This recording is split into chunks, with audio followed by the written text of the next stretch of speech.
So once again, welcome everybody to this masterclass number 3 at the Arabland Conference. Its name is Towards Common Strategy for Capacity Development in the Arab Region. I'm Ombretta Tempra. I'm working with the Habitat in the regional office, and I'm coordinating the Arabland initiative. It's my pleasure to give a very brief opening for this session and to thank all of you virtually and in person for attending. The Arabland initiative was established as a collaborative effort from different partners and organizations that are now over 50 organizations internationally and in the region that are working together in their different capacities towards good land governance. The initiative was established in 2016 with a shared vision, which I want to read for you. All the people in Arab countries enjoy equal and affordable access to land, peace, stability, and economic growth to be achieved with good land policies and transparent, efficient, and affordable land administration systems. The initiative really benefits for the collaborative effort of many partners and individuals, it has a number of key themes of interest that those of you who are here both in person and virtually could actually see in the brochure. Is the one pager that describes briefly the initiative. And the key themes are there are 10, as I said, but the keys is really land and conflict, women access to land rights of displaced people, migrants, and vulnerable groups, land-related policies and legislations, fit-for-purpose land administration, monitoring of land tenure security, land, environment, and climate change, and also land as a support for affordable housing and management of public land and land-based investments. But what I would like to really stress is the ways through the initiative works, which really stress the importance of collaboration and coordination of the land sector in the Arab region, knowledge development and sharing, networking, and particularly empowering national and regional individuals and partners to actually shoulder and lead the land governance progress going forward. So, and of all these, capacity development as a key way to empower actually the individuals and the partners in the region is probably the most important pillar.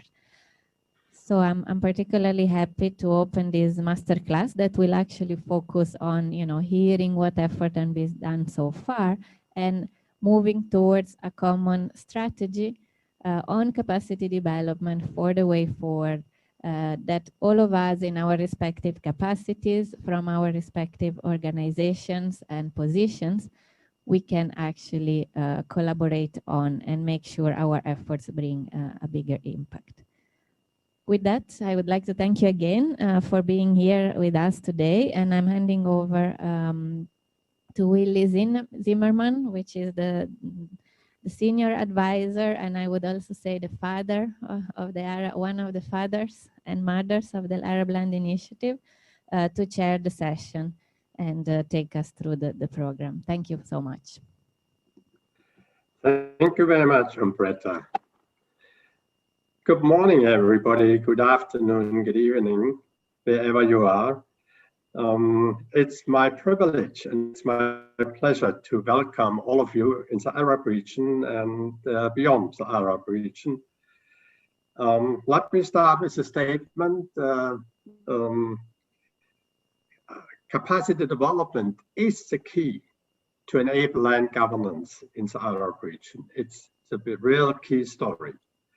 So I'm delighted that I have been founding partner 5 years ago. And I'm very delighted what has been achieved in the meantime and how what could be mobilized in the meantime. The breakthrough really came some 2 years ago to capacity development founded on three major events. The first one is the first Arab Land Conference, Dubai, with a declaration that land capacity building is key and is important and is priority. The second pillar is the NELGA North African Land Hub in 2017-2018 with all services and capacity building components. And the third pillar is the GLTN Arab Action Plan, which brought financial potential financed by the German government based on an agreement, and where a reference group has been established with more than 20 partners. So it means cooperation is institutionalized already, but we don't start from scratch. Cooperation is institutionalized in these capacity building events, and we can improve and go forward. Now, as a moderator, I have the critical task to be unpolite, sorry for that, in favor of timing. We have seen in the last session that they are running out of time. So I will be cutting the introduction. CVs are available in the documentation. And I will also warn you when you go beyond the minutes you have, and warn you 1 minute before the end of the presentation. Well, let me introduce the first speaker. The first speaker is Umbretta, and Umbretta has introduced herself already. Now, she is managing and organizing the Arab Action Plan as representative of the land, urban and shelter section of the regional office in Cairo. And she is with UN Habitat already since 2004. Umbretta, I kindly invite you to take the floor.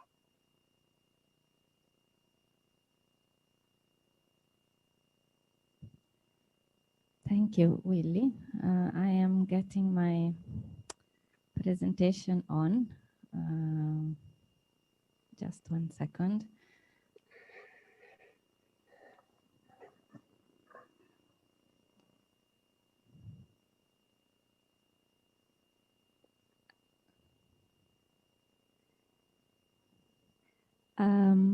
If my colleagues on the back can allow me the rights of sharing my screen. Now, for the information of all of you, please use the chat function and follow up questions and answers directly. We will not have too much time for questions and answers after the session, but it shouldn't stop our conversations and exchange of experiences. All presentations and reports will be available in the documentation anyway. So don't ask the question, where can I get access to the information? You will have all accessible. Please mute your micro while you are not speaking. Thank you. Now I am able to share my screen.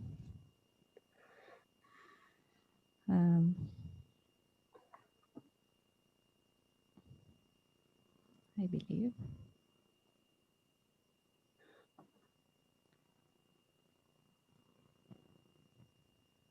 No.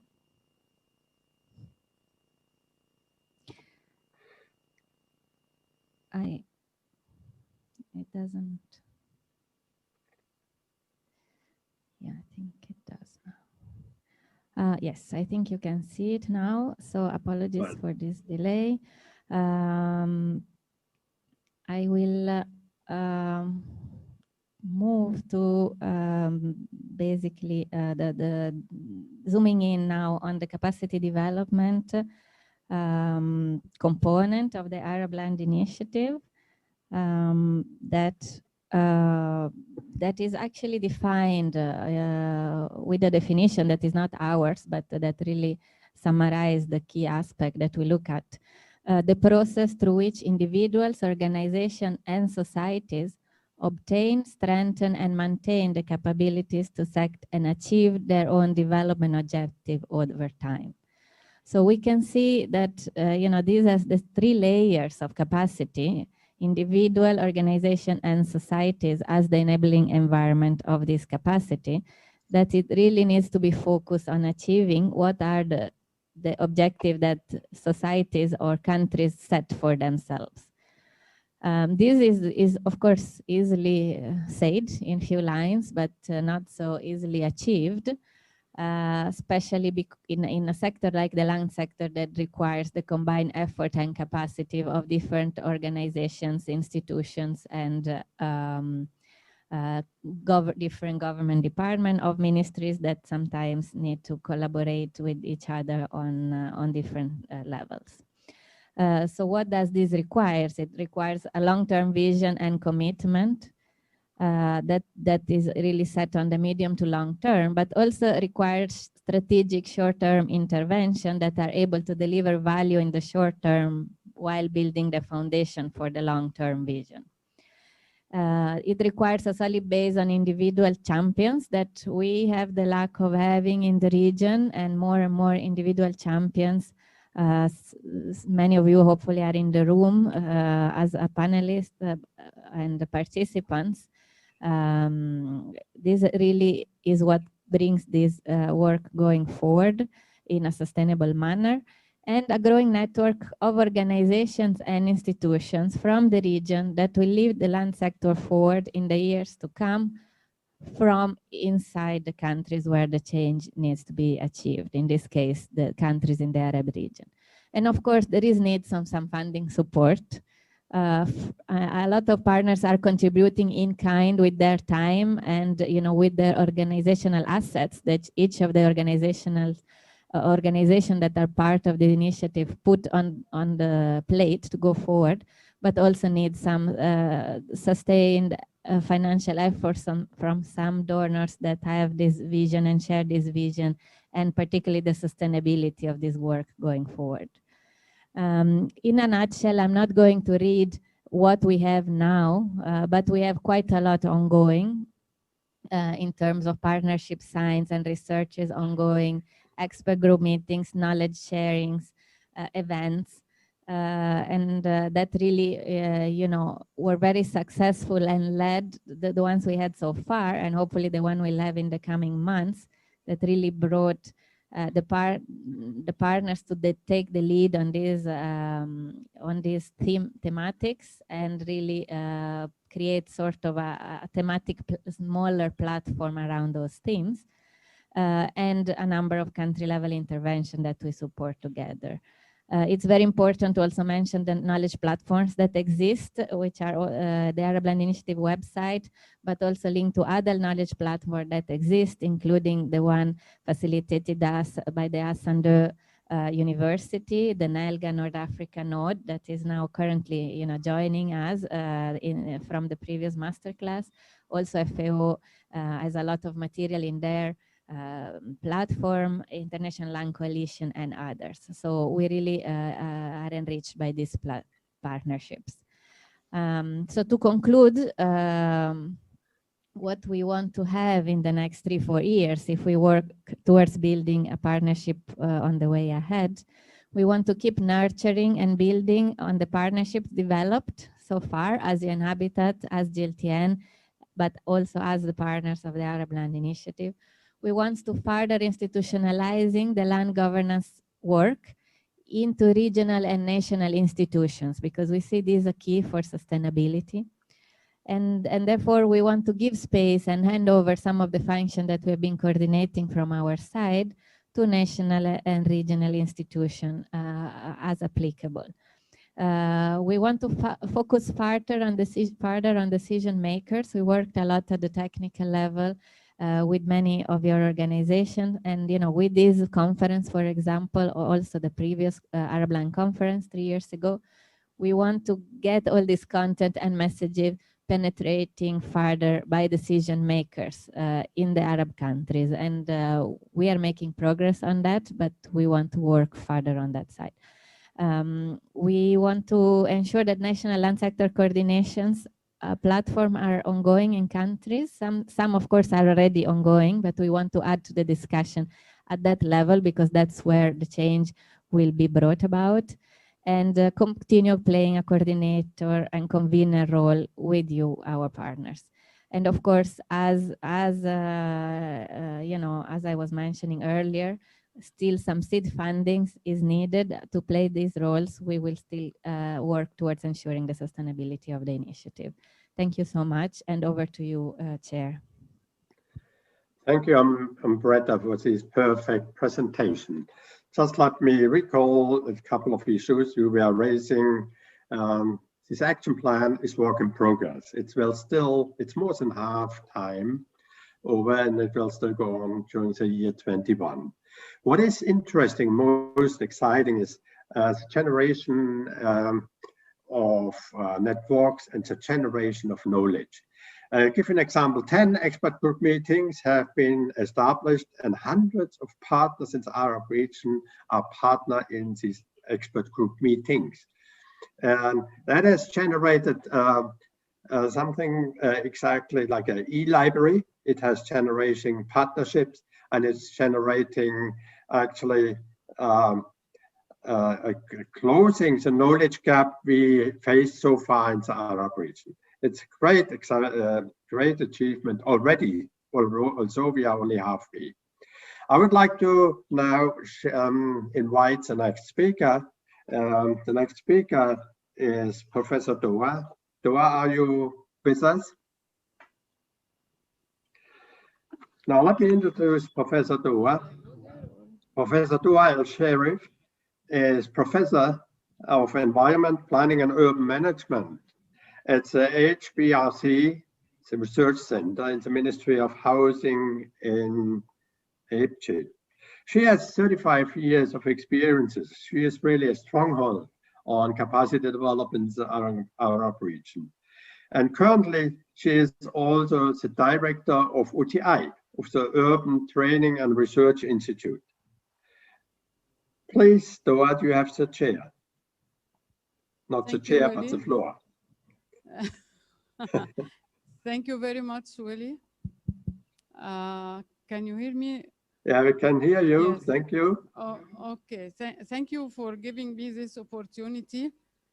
It's my pleasure to be part of this masterclass on capacity development, as I'm working since long time on this area. My presentation, can you share my screen, please? Yes. Eleonora? Yes. Yes. The title of my presentation will be Ongoing Capacity Development Initiatives for Land Governance in the Arab Region. I will base my speech as a continuation to what was mentioned by Umberta. Next, please. Yes. I will talk about UTI GLTN Agreement of Cooperation, titled Capacity and Knowledge Development on Land Governance in the Arab region. It is starting by the end of 2019 and will last until the end of 2021. And this agreement of cooperation falls within the priorities of the Arab Land Initiatives, and you all know them, that promote collaboration, develop and share knowledge, develop capacity of individuals, and support the implementation of existing land-related programs. Next, please.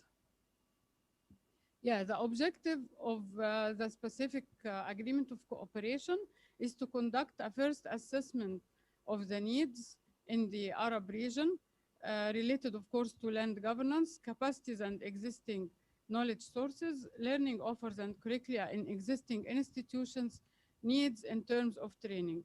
The second objective is to implement convenient strategies and programs in the Arab region. Next, please. Yes, the agreement of cooperation has 4 main components. The first one is a study on capacity assessment on land governance. And this will not cover, of course, the countries done by NELGA, which we heard about in the morning by Professor Moha, because that was covering the North Africa countries and covered Egypt. The focus of our study will be on the Middle East countries and the Gulf countries. The second component is to conduct 2 capacity development events. And this, we have already conducted one in last year. The third one, next please, yes. The establishment of and management of Research Innovation Fund for young professionals and practitioners in the Arab region. The fourth component is translation and adaptation of key materials to be selected together by UTI and GLTN in order to enrich the Arabic library in the field of land governance. Next, please.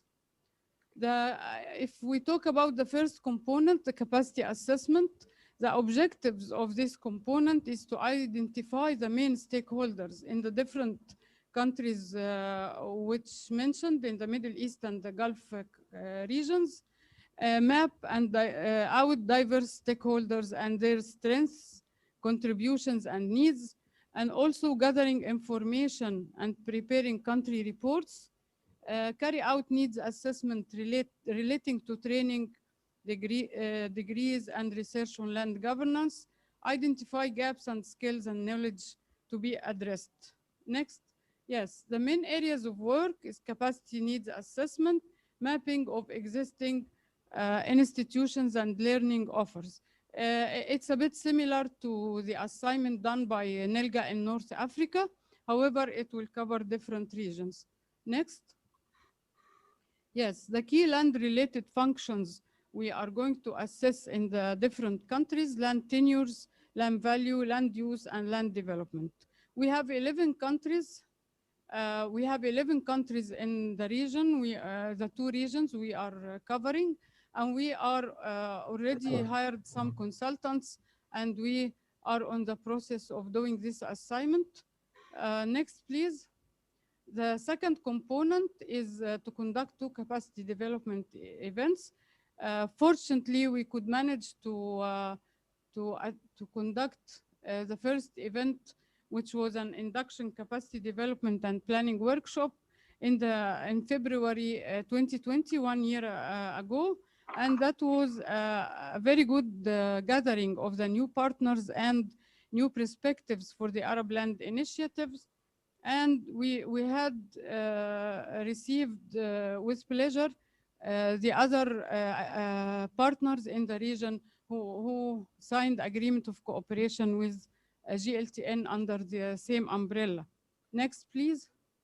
The third component is establishment and management of Research Innovative Fund.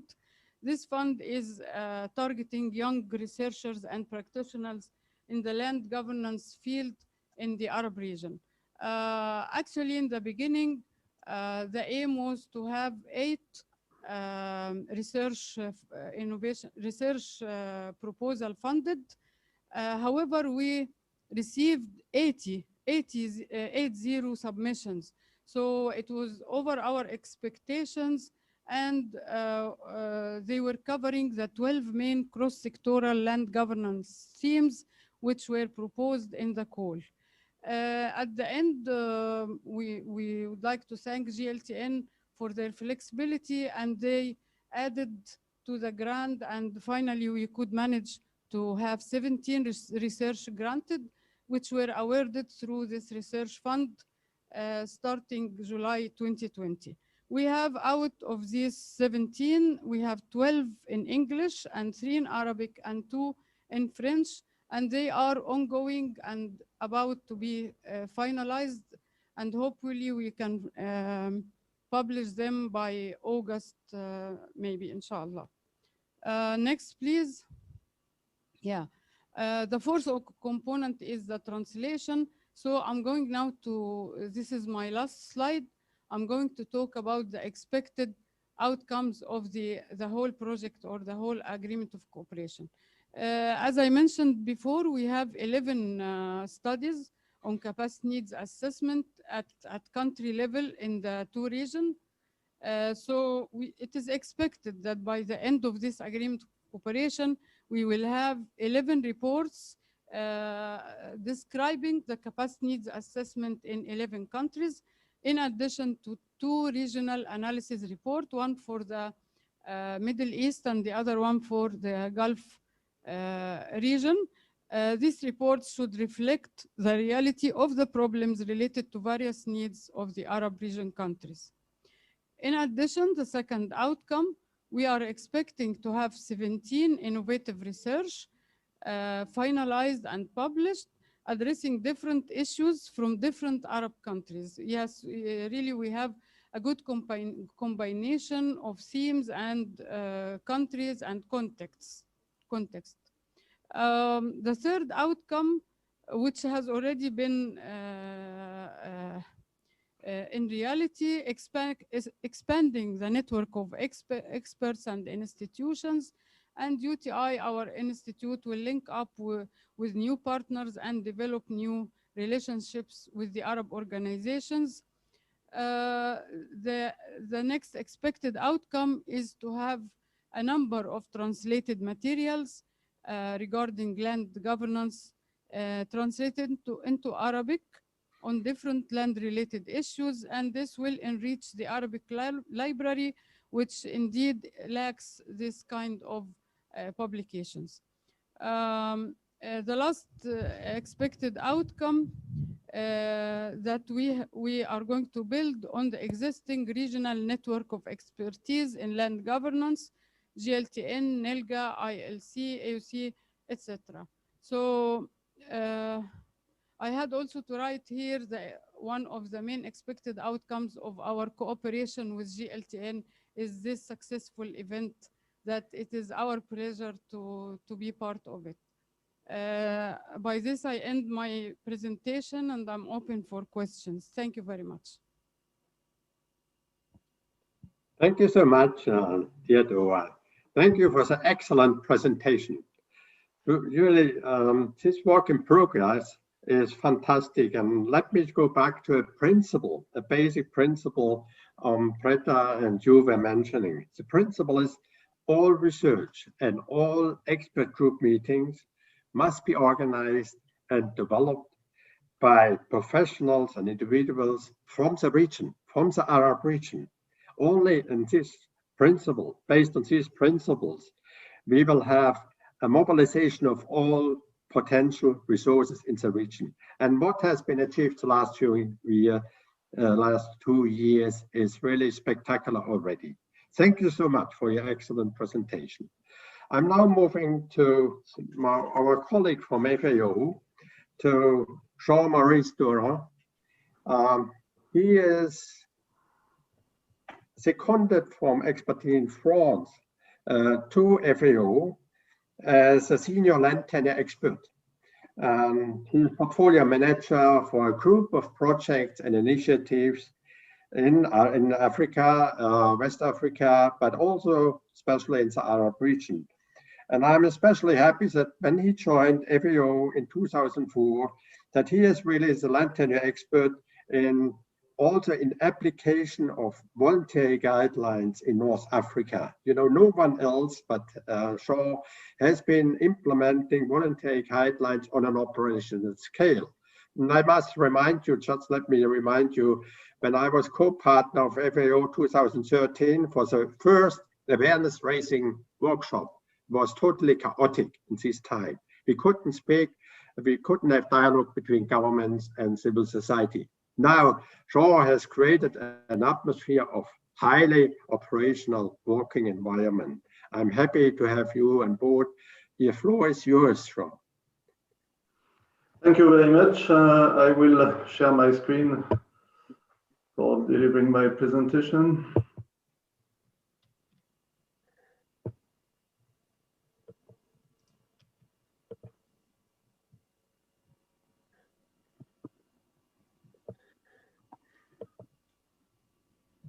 Can you see it? Yes, that's great.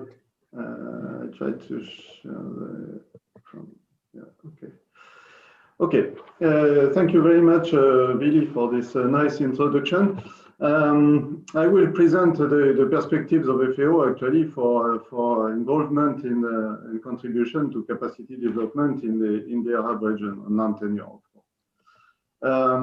First of all, as recalled by Vili, I will simply say that the backbone, let's say, of our activities in terms of land tenure are the voluntary guidelines on responsible governance of tenure. As you know, the VGTs, this is the first globally relevant and consensual corpus of recommendations and principles on responsible governance of tenure. It's important to recall that the text is based on a broad negotiation process involving governments, CSOs, private sector, international organizations such as FAO, IFAD, the World Bank, etc., which gives actually a great legitimacy to this document. The document is voluntary. This is by nature, actually. It has been negotiated like this, but actually, beyond the fact that it is voluntary, this process has given a great legitimacy, a great power, actually, to this document. The VGTs are a reference for many things, actually, for awareness raising, for practical changes in non-administration, reforms, and last but not least, also for capacity development. They can be a reference actually to build and construct capacity development tools, activities, courses, etc. They are also fostering and helping to develop partnerships, communities of practice, multi-stakeholder platforms, etc., which are key for achieving the objectives of the VGTs. And the multi-stakeholder platforms in particular can be a very good arena for capacity development activities. Next slide. Let's have a quick look at what FAO can offer in terms of capacity development products developed so far. I will mention first the e-learning courses on the responsible governance of tenure, which are designed to support, promote, of course, and facilitate the implementation of the VGTs. These online e-learning courses include a series of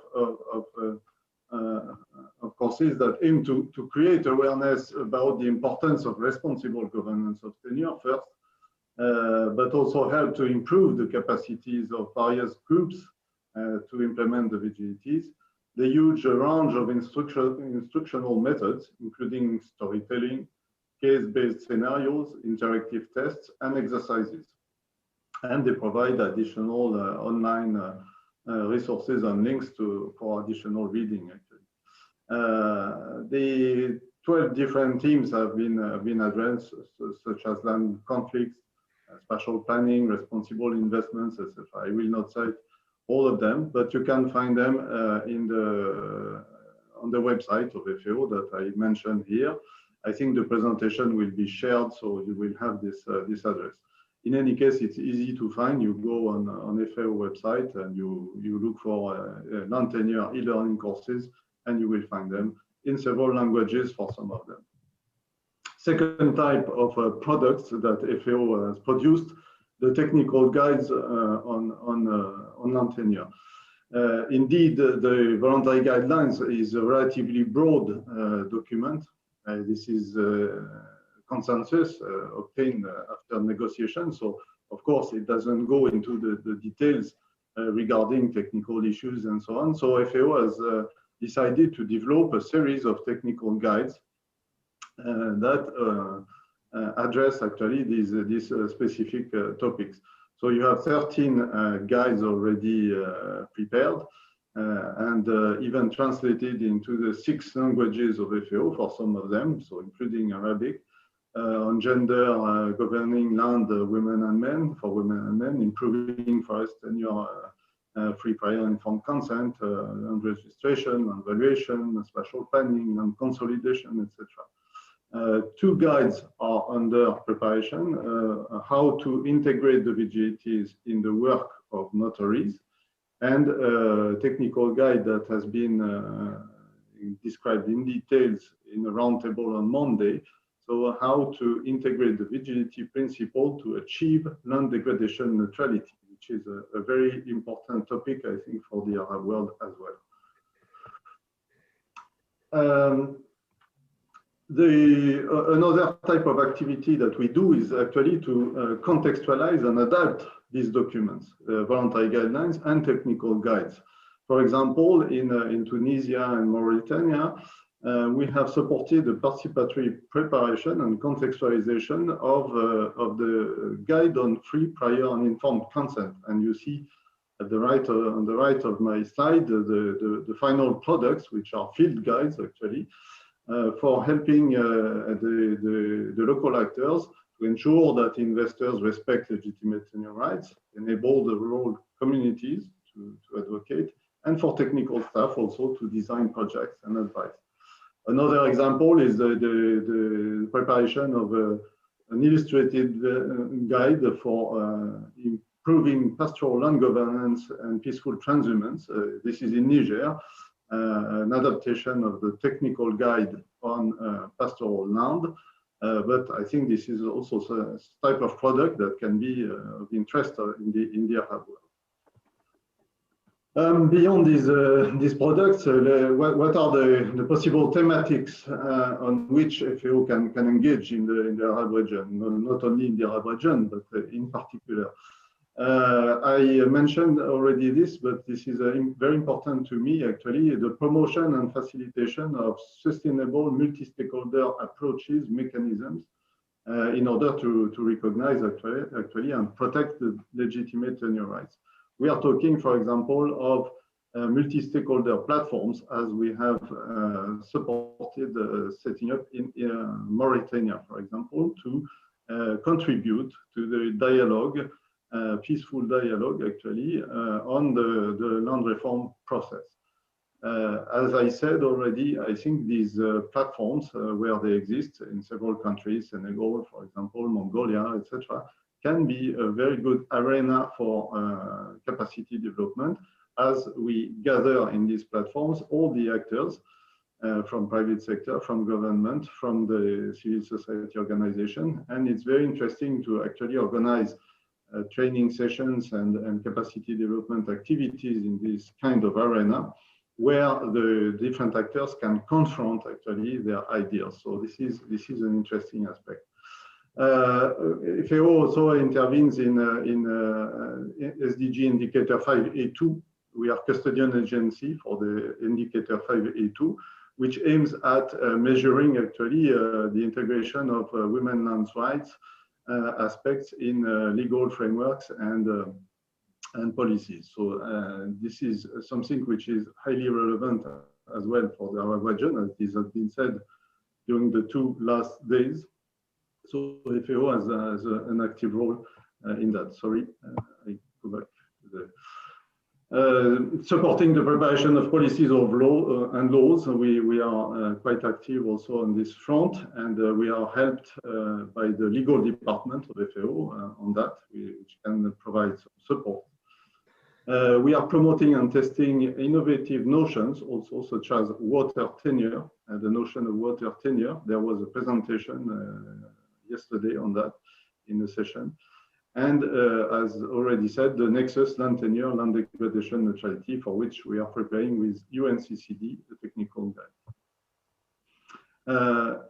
Promoting modern geospatial information management and infrastructure. We have colleagues also specialized in this activity. So this is a service that we can offer also.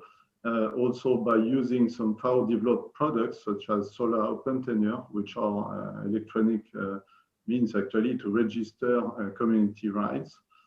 Promoting partnership building and creation of national donor platforms. We are also involved in this, and we believe that it is important to create these donor platforms at national level, including all technical and financial partners actually, to coordinate efforts, not only for capacity development, but in particular to fund capacity development programs. I think it is very important for the sustainability of our actions beyond the end of projects, that the partnership can make the results more sustainable.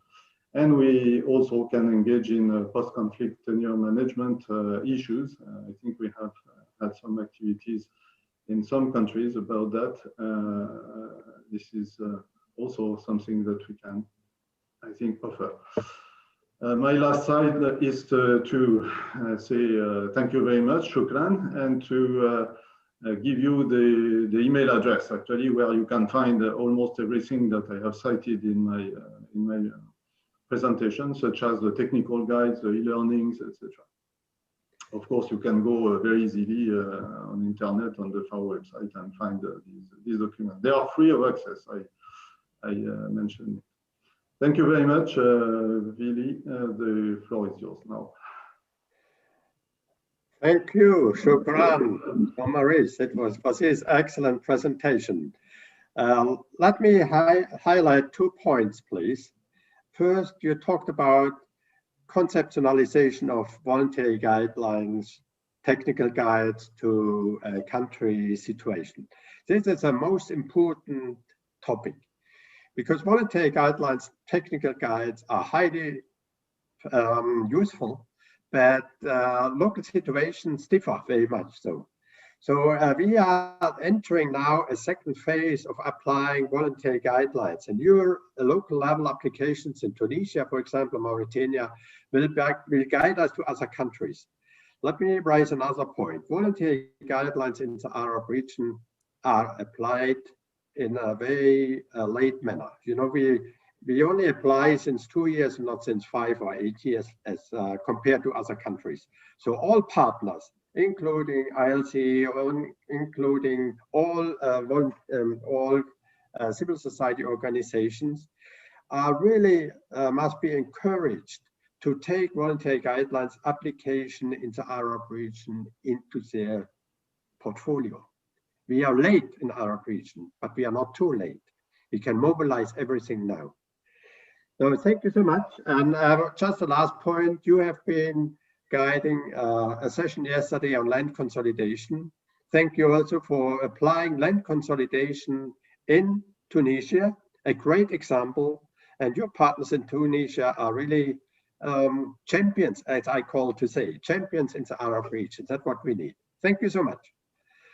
I'm now moving forward to Rabi. Rabi Waba is researcher and a freelance translator. He is now focal point for the ILC in the Arab region, and it's called EMENA Europe Arab region. Welcome, Rabi.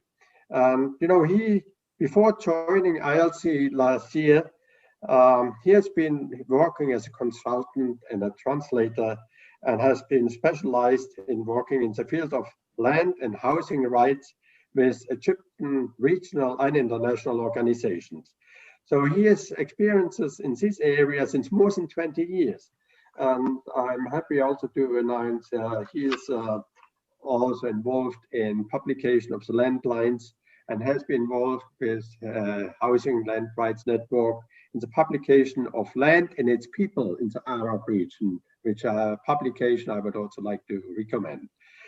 Rabi, are you with us? Yes. Hi, Will. Yeah, please. Yes. The floor is yours. Yeah, thank you, Willie. It's always nice to see you around, even virtually. I'd like to renew my thanks for the organizers. I'm sitting in the middle of the great organizers, Umbrita and Duane. It's for this great event.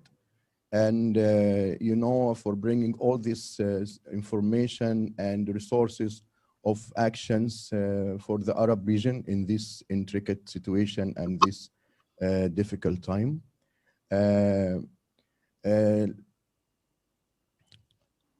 International Land Coalition is a membership coalition, has engaged the affiliates in the Arab region 4 years ago.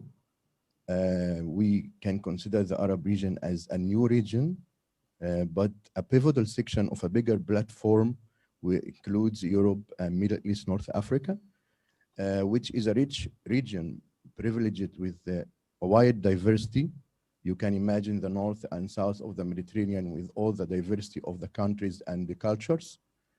The ILC recently, actually the last week, has indicated clear criteria for expansion in the region, and we will work for growing the members in the next 3 years.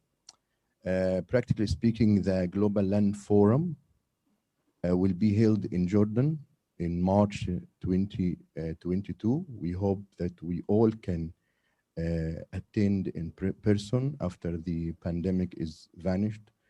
And this event will provide a lot of opportunities to activate the ILC strategy in the Arab region, as it has proved productive in the other regions. Next, please. We mainly rely on a human right framework, whether to development or monitoring and advocacy for land rights. We have 10 commitments can be essential basis for working. They are the secure tenure rights, strong small-scale farming systems, which is a productive commitment and can be translated in many other countries around the world in supporting small farmers as a local producers. Also diverse tenure systems, which support the indigenous production systems and enriching the ways of production. We also have the equal land rights for women, and there are different platforms for advocacy for women land rights, and which is very needed now in the Arab region. In the conference, we heard a lot about the issues of women and how to empower and what are the obstacles for achieving more rights for women. We also have secure territorial rights for indigenous peoples. They are represented in the region in Morocco, in other countries, and we have members in Morocco and Jordan and other countries who can support this commitment. We work also for locally managed ecosystems and inclusive decision making to include all the stakeholders for decision making process, particularly women, indigenous peoples, youth. And then we have the transparent and accessible information.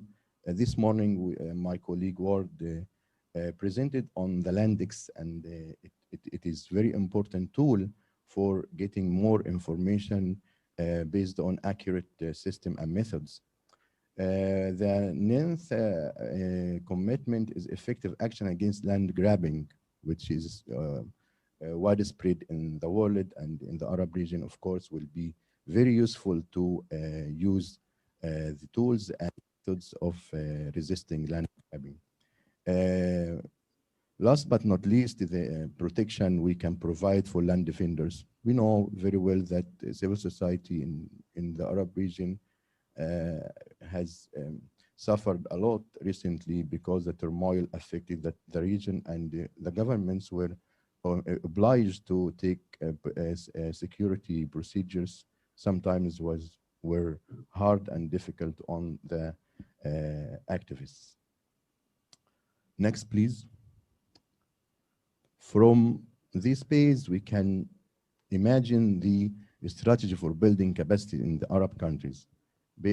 As I said, based on the CBIs or the commitment-based initiatives, we can go from general to specific and from theory to practical, and can consider the importance of national engagement strategy as a good framework, a major one for moving forward with the different stakeholders in the Arab region, particularly the countries in which we have active members. Jordan is on the road.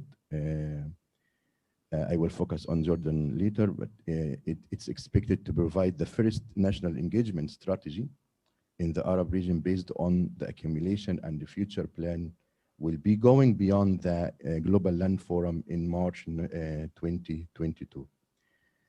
Also, the Landix is an interactive tool, needs to, the members to be feeding it with reliable data, and it's very important, an interactive tool to include all the participants and members to be active agents in giving accurate and reference data.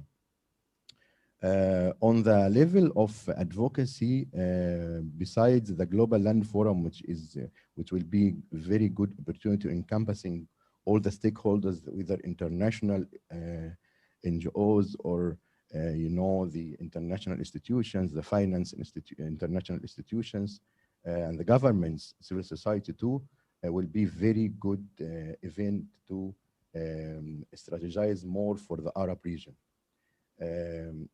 Particularly for food sovereignty in some countries, right to water, and also the possibility of members' capacity development for engaging the UPR and all the mechanisms of advocacy on the international level with the UN agencies and specialist committees.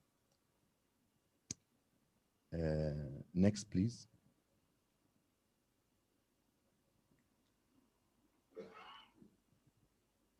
Yes, we of course we rely on agents to make a change, real change. So we are aiming to supporting the civil society in enhancing the democratic space. As a citizen of the Arab region, I hope that we are going to a new era of people-centered governance after the turmoil affected the whole Arab region, as I said before. Now we can look for a real change, including all the stakeholders without any clash or any more violent interaction among the different stakeholders composing the societies, which can be based on the rule of law, mutual respect and justice. The democratic space can be successful, pragmatic method of giving the space for local communities and councils to administrate their resources. We have a famous proverb in the Arab region called أهل مكة أدرى بشعابها. The people of Mecca are more aware of its reefs, which means that we have to give more space for the local communities to provide their own methods and perspective or land governance.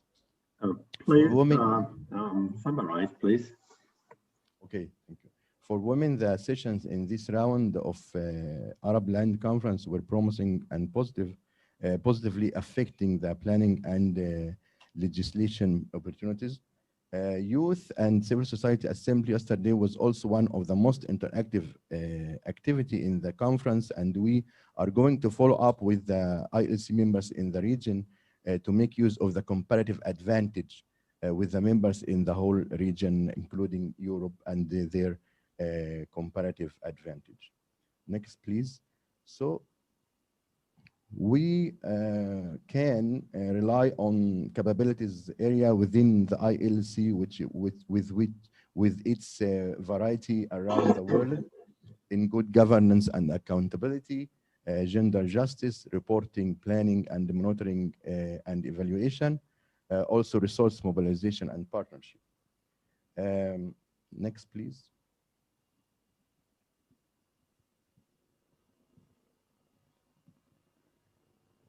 In Jordan, we have opportunities and focus for specific countries. We have the National Organizing Committee.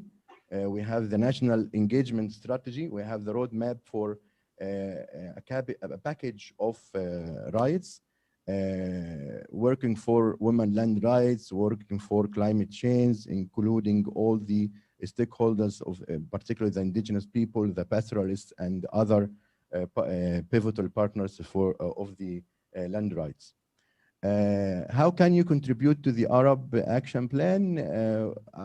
We still explore and try to support the members in and growing the membership in the Arab region.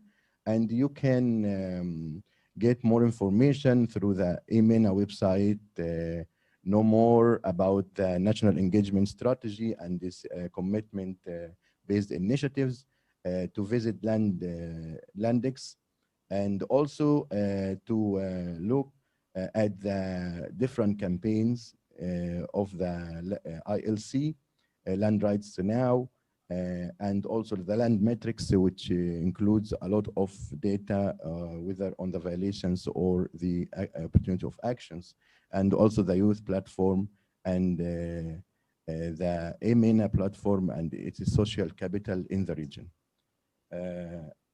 Thank you for now, and I'm open to any question, Willie. Dear Rabbi, thank you so much for this inspiring presentation. Really, that's live cooperation.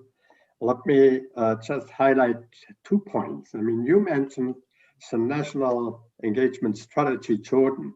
That is a new element where we can all learn from, and we would be interested to see how partners can be supportive in this event. Second, I will never forget when we met the first time 2 years ago, when ILC organized the first people-centered workshop Arab region in a Bedouin village south of Jordan. Really incredible. But what I would also like to mention is you have a focus on supporting youth, and we will have the link with the youth engagement in a later presentation. The issue of empowering women is very much important in your program, but also no one should left behind. You know, we have heard today high-level educational programs, but what is needed more and more as well, complementary, is education and empowerment on the ground. That is where ILC and your program is playing a very, very important role. Thank you so much for your great presentation. I will now move to the next speaker, please. The next speaker will make a presentation on behalf of the Regional Center Remote Sensing North Africa. He is Professor Abdallah Gad. Professor Abdallah, are you with us? Professor Abdallah Gad, are you with us? Yes, I'm on the stand, Mr. Willie. Okay, good. Let me just briefly introduce you. You are a senior professor in the National Remote Sensing Center, Egypt, the Remote Sensing and Space Science Center. And in addition, you are the Scientific Council Chairman of the Regional Remote Sensing Center, North Africa in Tunis. So you have a long list of involvements, international capacities. I'm not going through all the list, but you managed a lot of regional projects. And we are happy to have you with us. We are happy to have you with your presentation. Please take the floor. Okay, thank you very much, Mr. Willie. I'm going to introduce one of the regional centers in the Arab world. It's the regional North African Center, the Regional Center for Remote Sensing of North Africa. Next slide, please. Well, in fact, something about the center, that it was established in 1990, including in that time 5 parties member. They are Algeria, Mauritania, Morocco, Tunis, Libya, Egypt, and the Sudan, followed by the African Union. Cretin, in fact, is the French abbreviation of Centre Régional de Télédétection de North Africa, the Afrique Nord. I don't know if I say it right in French, but you know, in Tunisia, because the headquarters is in Tunisia, the write everything in French.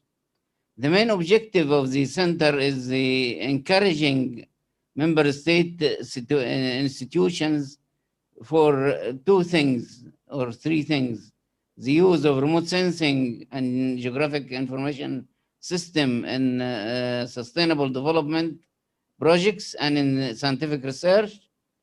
And here I would like to stress on the, because I heard many of the work have been done, but I would like to stress also on the use of all the data. Now we are in the digital time, and we have to store all the maps in a digital format. The main objectives include also technology transfer to the Arabic area, and most important, because most important is the capacity building of the member states. Next, please. Well, the center consists of different types of partnerships. You have permanent founding members like permanent founding members like Morocco, represented by the Center National, the Royal Center of Remote Sensing, Libya Survey Department, Mauritania University of Remote Sensing. Egypt is the National Authority for Remote Sensing and Space Science, where I'm working there.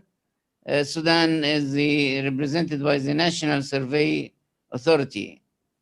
Besides the permanent founding members, there might be also observer members at the same country, and or different countries, not necessarily to be in North Africa. Like in Syria, you have the General Organization for Remote Sensing, which is observer member. In Sudan, besides the permanent founding member, there is also an observer member, which is Remote Sensing Sudan, Center of Sudan. In Libya, you have Libyan Remote Sensing Center. In Yemen, Yemen Remote Sensing Center. Lebanon, also Remote Sensing Center. International Space University. In France, which is represented by some interested, and these are observer members. Next, please. Mali and Senegal is the same. Well, as long as we're talking all about the capacity building, so I like to give the concept, the meaning of the concept is the process or our conceptual thinking. Capacity building is the process of developing, strengthening skills, talent, and ability in all methodologies, considering the procedures and resources rapidly change the world, because you have digital information or you have information in general. Next, please. The vision of creating about strategy building during the quarter of a century or 25 last years, the center managed to continue calls to build the skills of specialists, like training programs, as I'm going to talk about, improving the environment purpose of an institutional structure, using the Arab countries to rely on their capabilities, and that's very important in nowadays. And fourth is the coordination, cooperation, integration, and even cooperation. Second, like twin cooperation and tri-cooperation. Next, please. The general foundation of creating capacity building strategy is long and short-term policy, scientific plans, and determining implementation methods, linking applied research with the on-job training, and that's also very important in capacity building, securing, exchanging, and circulating all available information, linking information and data sources to training centers, participation in national and regional and international events like this one we are sitting around. Current situation, well, we have many workshops and many seminars have been held We have advanced geospatial workshops, training courses. These pictures of the different training courses and workshops which have been elaborated. Next, please. You have organizing, participating and contributing to several seminars. There is also conferences in the field of work, like establishing youth camps for training on remote sensing and geographic information system, rehabilitation job and granting a professional diploma. That's one of the most important achievements in the recent years, and it's going to start next year. You have on-job training through creating projects like improvement of water resource management and adaptation, development, sustained decision making that was held in Cairo, improving higher education quality and partial data infrastructure. Constraints, of course, everything have some constraints. We have financial constraints. We have administrative obstacles like administration capacity and poor planning. We have a lack of incentives for the workers and for the workers who are really valuable. Lack of commitment to transparency, especially with statistical and tax issues. Lack of communication with the international and regional organization. What does Creating offer to Arab institution? It offered the regional framework for North Africa. It offers management of structure for regional projects, means of cooperation for international and regional institutions. Creating seeks and hope approaching technical partner for capacity building. Next, please. Well, what does Creating offer for Arab institutions and countries? Regional framework for North Africa. I mean, that's, I think, repeated. Next, please. I come to recommendation. Well, in fact, before I come to recommendation, I would like to highlight also a project was for creating with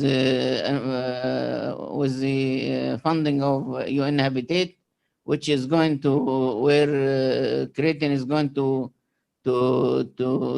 do some work for this project next year, and that's about the education project, education aspects.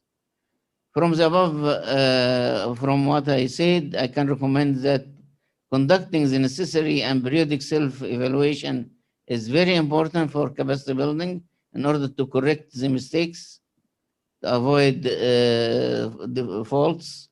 Providing incentives for qualified employees in the field is very important. We have to solve this problem. The need for capacity building to be major part of organization plans is very important for the sustainable life of the centers, training centers, helping to activate the role of education in national education institutions, confirm introducing gradually, develop necessary courses in the field, work to continuously. I came to the last slide. Thank you very much for listening. Thank you so much for this very good presentation of the services of the regional center, not just in providing remote sensing data, but education and training. And I want to highlight the point that spatially enabled management, land management is getting more and more operationally. And so you have great service center in the African region. Let me now come to the next speaker, please. The next speaker is Mr. Innocent Antoine, and he is coordinator of the Youth Initiative, the African Youth Initiative. He has more than 10 years experiences and has been involved in land management in Benin, but also in other places, in other countries. And he has He is also partnering with his colleague, Ahmed Diallo. So the two of you are managing this presentation. You have the floor, please. You're welcome.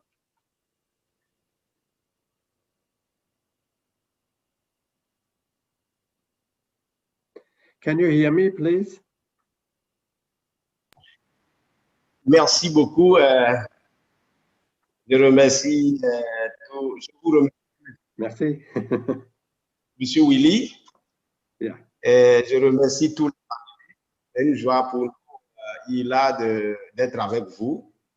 Et moi, je suis Sdg Innocent Antoine. Je remercie les organisateurs. Je suis très ravi. Et je crois que mon collègue qui est là va plus présenter et moi, je vais conclure. Donc, je laisse l'opportunité à mon collègue Ahmed Diallo du Sénégal qui va présenter notre document. Merci.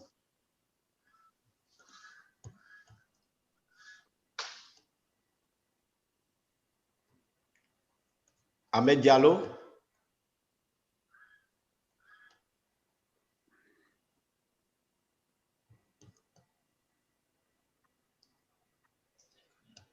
Ahmed Diallo n'est pas là.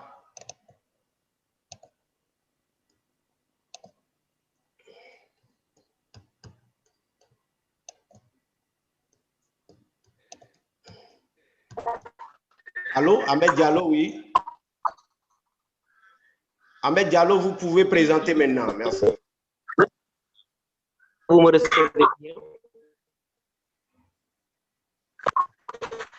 Alors, je vais aller d'abord les organisateurs de la conférence. Nous remercions de cette conférence.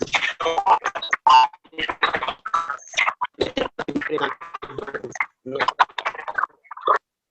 contribution renforce les capacités des jeunes.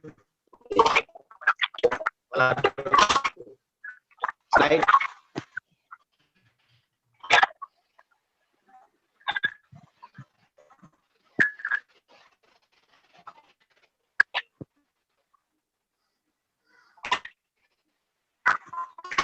Ahmed Diallo, ta connexion n'est pas bonne.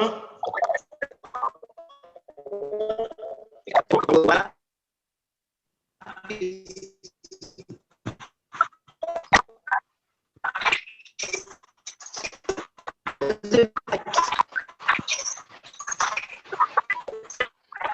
Alors, nous allons présenter rapidement notre travail sur la renforcement des capacités des jeunes en région. Innocent, why are you not presenting? Okay, I'll take the lead. I will take the lead, please. I'll take the lead. Monsieur Ahmed, votre connexion n'est pas bonne. Permettez-moi d'aller rapidement gagner un peu d'entente. Dear Innocent, why don't you present in French? Okay. Please go on. We cannot lose time. Please go on. OK. Alors, rapidement, je voudrais commencer. Alors, ici, c'est de présenter notre contribution, rapidement notre contribution en ce qui concerne le renforcement des capacités des jeunes en région arabe. Et lorsque nous regardons notre second diapo, nous constatons d'abord que ILA est une organisation qui présente 3 domaines d'activité. Le premier, c'est la formation recherche et l'autre, c'est l'égalité genre et le dernier, c'est la gouvernance foncière de façon globale. Aujourd'hui, ILA est dans plus de 20 pays déjà en Afrique et mène plusieurs activités déjà avec certains partenaires dont Nelga et d'autres qui sont en train de vouloir travailler avec nous. Alors là, le contexte qui justifie un peu la formation que nous voulons, en fait, l'appui qu'on amène au niveau de la région arabe. D'abord, nous avons des membres qui sont de la région arabe au niveau de ILA. Et puis après ça, nous avons constaté que la formation est un besoin vraiment capital donc des régions arabes. Et les 5 dernières années à venir, suivant notre plan, nous allons beaucoup travailler et élargir notre champ d'action sur les pays arabes. Donc, globalement, voilà ce que nous avons. Mais pourquoi et de quoi il s'agit? En fait, ici, il s'agit donc de Yila Training Center. Donc, c'est un centre que nous avons mis en place pour d'abord former, un outil en ligne pour former les jeunes en région arabe et pour les informer. Et nous avons constaté qu'en réalité, il y a 3 dimensions qui nous amènent à là. Nous avons le besoin donc, de formation en pays arabes et les coûts de formation en présentiel sont beaucoup. Et donc, en ligne, nous allons permettre à ces jeunes qui n'ont pas les moyens de pouvoir accéder à ces mêmes coûts pour pouvoir impacter leur pays. Et l'autre chose, c'est que nous voulons innover, nous voulons des formations innovantes. Mais pour ce fait, nous avons organisé la dernière fois un recensement avec l'appui de Nelga Afrique de l'Ouest, un recensement sur les compétences. Et après le recensement, il y a aussi évidemment les pays arabes. Nous avons détecté 92 compétences. Donc, ça veut dire que l'Afrique regorge de qualité. Nous avons vu dans 18 pays, dont les pays qui sont plus motivés, c'est-à-dire les pays arabes, on doit beaucoup plus les motiver à intégrer le système. Et nous avons 13 professions. Ces 13 professions, c'est pour nous permettre de savoir quelles sont les priorités de formation que nous devons administrer à nos jeunes africains. Et le dernier point, c'est la SCOFA, la conférence internationale sur la gouvernance foncière que nous avons organisée et dont les recommandations constituent une illustration énorme où les jeunes ont manifesté vivement l'opportunité d'avoir les informations, de vulgariser les tests. Et donc, cette plateforme serait une occasion pour nous de le faire. Mais en tant que participant ou en tant que partenaire, comment vous pouvez contribuer? D'abord, nous avons 2 pôles. Il y a les facilitateurs, donc les enseignants, et il y a les participants, donc les étudiants. Et la plateforme, le lien de la plateforme étant bien là, vous pouvez devenir facilitateur sur le lien qui est indiqué, là où je pointe là. Et puis, vous pouvez devenir partenaire pour accompagner donc cette plateforme. Et nous restons disponibles pour héberger d'autres cours. C'est-à-dire, nous souhaiterions être un partenaire host pour accueillir d'autres formations. Et en bas, vous allez voir les types de formations que nous avons déjà. La gouvernance foncière en Afrique, l'investissement agricole responsable, négociation foncière. Donc, nous sommes disponibles pour accueillir également d'autres formations que nous allons mettre sur notre plateforme pour le bien-être de renforcement de capacité donc, de nos jeunes africains. Je vous dis infiniment merci une fois encore pour cette occasion que vous nous donnez à cet effet dans le cadre donc, de la seconde conférence des terres arabes. Merci infiniment.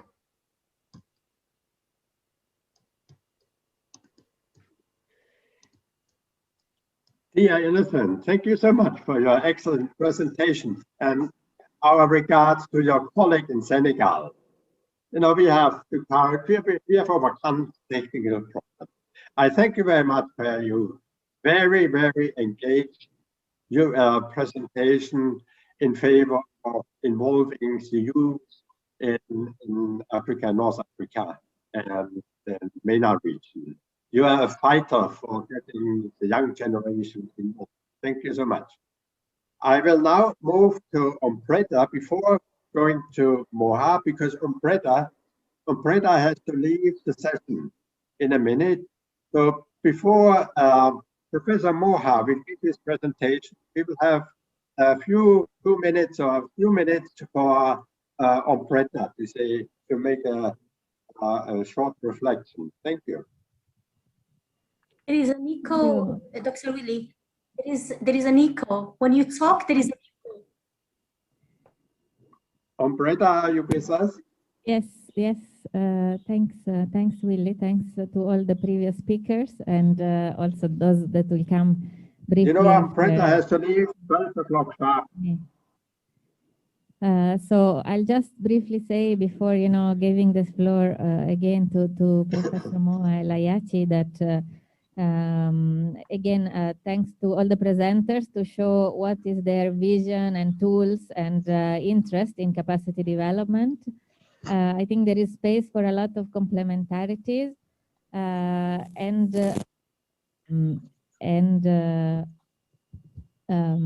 also for working together to avoid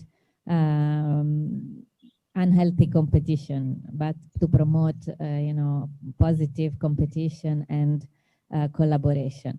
All of us have our respective strengths and tools and platforms and roles, and it's really good to see, for example, partners that take a role in their specific domain. For example, with the Asante University coordinating the university around North Africa online governance. This is a space that we recognize and appreciate and respect and want to support in that sense. Similarly, our colleagues on the International Land Coalition, they have really a comparative advantage to work on civil society. To strengthen that, we'll support and work with them and give space to present this work from our side. ASEAN Habitat, of course, we have a very extensive presence in the region. We have partners on the ground, we have projects, and we will put that on the table and look forward to make it work all together.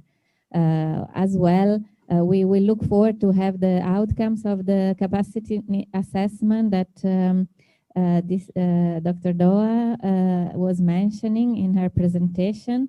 And then we look forward to bring this on the table the same way that Nelga did in the previous masterclass, to show actually what are the results of this work for the countries that are not covered under the Nelga study, and see what are the complementarities and how to develop a curriculum or support the different curriculum that exist in the region going forward.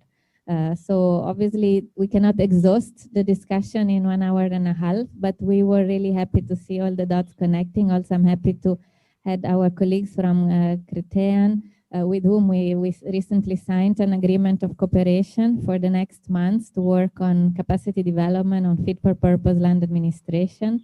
And this type of centers are really key to bring capacity development on the ground in the region. So to conclude, apologies, I need to leave for another meeting now, but you will be able to go on for another 15-20 minutes. We'll keep the virtual room open for all of you with interpretation, so that you can hear from Professor Moa, and then we look forward to working with you in the next months. Thank you again, and back to Willie for the continuation of the session. Thank you so much, Freda. Have a good day. I would like now to call Professor Moha. We have an echo. Please check sound. Professor Moha is professor at the Institute of Agronomy and Veterinary Medicine, Hassan II, College of Geomatic Science and Surveying Engineering in Morocco. Now he is academic coordinator of the master degree program in geospatial science and land governance. And he is a leading regional network of excellence on land governance North Africa. We are happy to have such a competent partner. Professor Moha, we are happy to have you, and please take the floor. Thank you. Thank you very much, dear Willie. I am very pleased to share with you the reflection and also the results of the discussion of the previous session that was about the progress made in North Africa related to the capacity development. I'm so happy to be here in this session also. And this, I would remind this presentation was developed in collaboration with the speakers and facilitators, and also discussant of the masterclass #1. What I will present first, I will start by the objectives of the session concerning the progress made in capacity development in North Africa.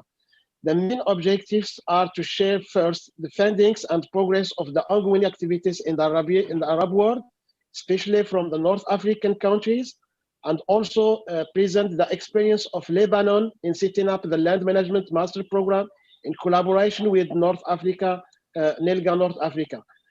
Concerning the scoping study conducted in North Africa, the objectives that we will share with you is to present what we did in terms of land tenure systems and land tenure systems analysis in North Africa, and also the state of the art of the academic training, continuing education, and research programs that come up from the study we conducted in North Africa, and present the needs analysis on the ongoing programs in North Africa. Concerning the Lebanese university, why capacity development is really needed in Lebanon and also in the Arab world, because there is no specialization in land administration in the Lebanese universities, and also there is a shortage of specialists in the field of land administration, and there are many problems related to the land that await solution. That's why we need to expect developing a program on capacity development that will help solving such issues in Lebanon and also help to cooperate with African countries in this issue. In terms of to resolve land conflicts, develop cadastral systems by updating and making cadastral plans, and also encouraging urban planning studies, and also land uses to strengthen local economy.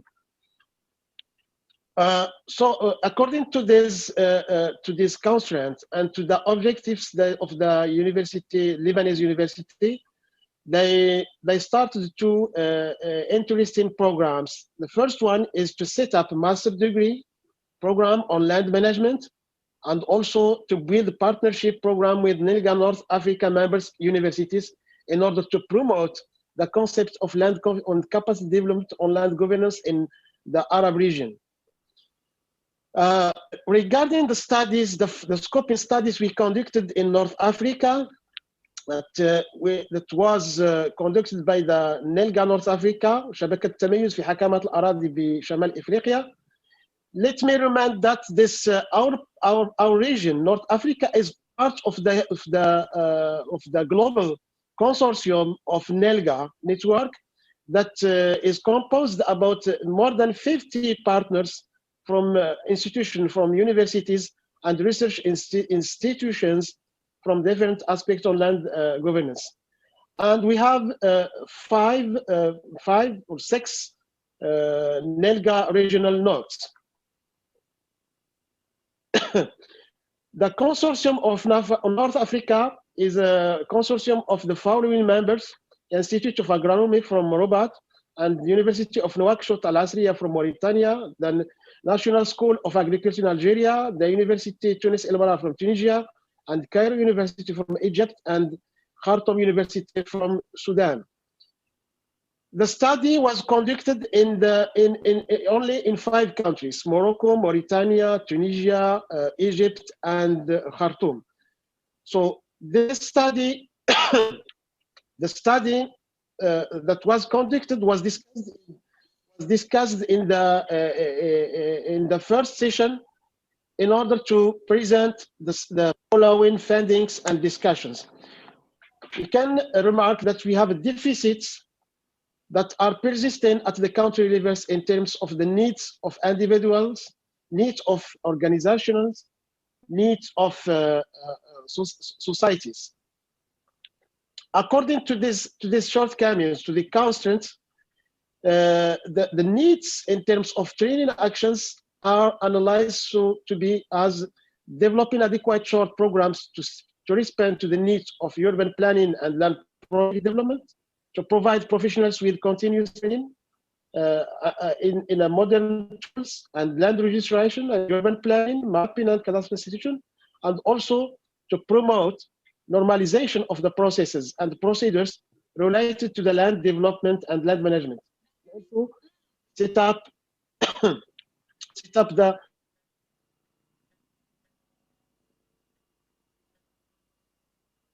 master degrees, professional programs, or executive masters. In terms of the needs in the aspect of research needs, we can list those topics that have been that come up from the study. The topics we found are related to LIS, land information systems, to real estate development, to the state land management, to the land governance, land registration systems, geosocioeconomic studies, standardization of the processes and procedures, to the regulations of land governance, to the development of softwares on land governance, and also to the conceptualization and development of the concept related to the land sustainability mapping and land monitoring and evaluation. In a form of recommendation that comes up from the session, we can resum them in those 5 points. The first one is the role of the academia in coordinating actions between private and public partners.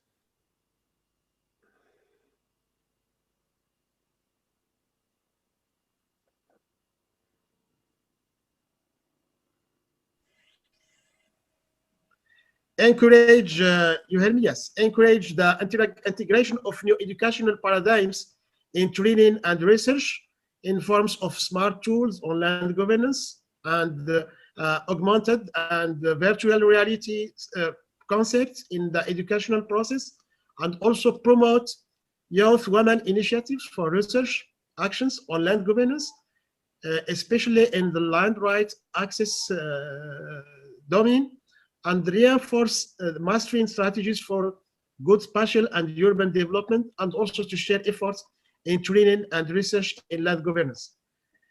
The main offers of the network as part of the African program and also parts of the Arab region expectations, the nodes or the hub and the universities from the node could provide advices in curricular development, could also support research by networking Arab teams in terms of, in order to resolve the problems linked to the land governance, and also to share knowledge by publishing findings and result research.